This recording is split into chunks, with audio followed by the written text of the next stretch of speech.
Welcome to the Rock of Eternity.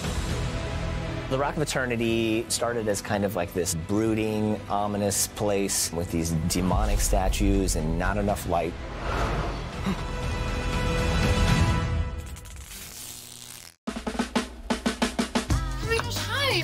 Now, in Shazam! Fury of the Gods, the kids have taken over the Rock of Eternity and made it their own. We pick up with our Shazamily, our heroes, in our new and improved lair, which is so dope. Years have passed, and the kids were given a house that just happens to be an endless cavern of wonders with video games, hoops, and food everywhere. It's very much like a teenager's hangout spot. It's become a co-ed fraternity with all the stuff a super boy and girl would want. There's a beanbag chair that Mary sits in quite a bit. It's almost impossible to stand up out of it. And it actually became a bit of a joke amongst the crew. Different people tried sitting in it and then standing up and found that it was challenging. It's very hard. Sorry. Sorry. I got eaten by the beanbag chair. It was just such an awesome set to be on, just to walk around there and take in all the details that the set decorators put in there. Like, you constantly find new stuff, like, oh, look at all these comic books over here. Oh, it's like a bubblegum machine over here, and like old school arcade machines. What our set deck and production designers did was so spot on. We did a lot of research about modern, fun tree houses, and we took that concept to another level.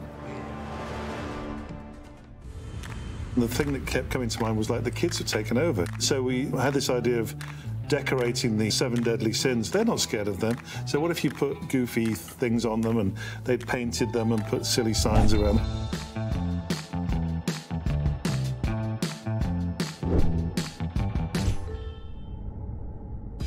Freddie probably contributed the neon layer sign. We came up with the concept that maybe they just found cool letters on the street from different signage, different graphics that were around, and they kludged them together to become the word lair. It's a really fun sign. We decorated the throne area. We gave each of the thrones a little bit of character. Our personalities are all over this place. I don't know if it was Darla or Eugene. Definitely wasn't me, but there's a lot of pink. My throne, now it's lived in by Darla, so it's got like little quilted things on the side that are pink and purple. Just really cute stuff.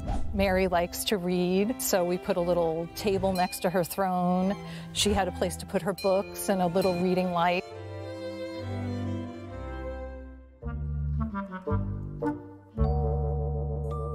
In the first Shazam, we got a little glimpse of the Room of Doors, but now we've really expanded it. Well, this seemed inevitable. Every door goes to its own location, like different dimensions, different planets or realities. We did a little bit of dressing on some of the doors to make it fun, like beware, no trespassing, beware of dog, if something smells.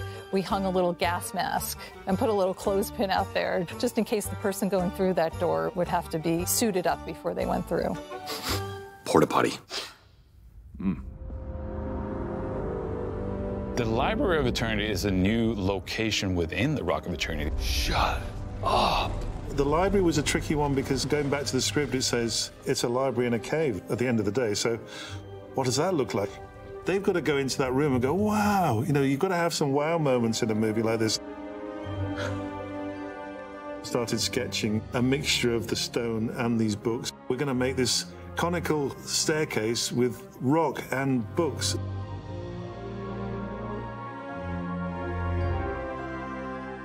So it was a challenge for everybody. It's the most magical place within the Rock of Eternity, where you have Steve the Pen, who's a sentient pen who basically possesses all the knowledge in the world. You can ask him anything, and he will know the answer to it. We needed a place for Steve the Pen. So Steve is on the table in the center, which is the focal point of the set. That table needed to be filled with a lot of character. So we created a lot of antique papers and antique parchment and scrolls to spread around the table. Thanks, Steve. I think it came out really well from the journey it went on, and it looks fantastic. It's one of the satisfying things about doing this job. We just stayed on set. I mean, it was like the ultimate trailer. It had everything we needed. It was hard to get them off the set. It kind of doubled as spaces where we hung out in real life. One of my favorite sets I've ever been on, of any project I've ever worked on. It's amazing. You see this? That's so cool. How you doing? So, this is your house. It's great. I would actually love to live in there. It's literally every child's dream who becomes a superhero.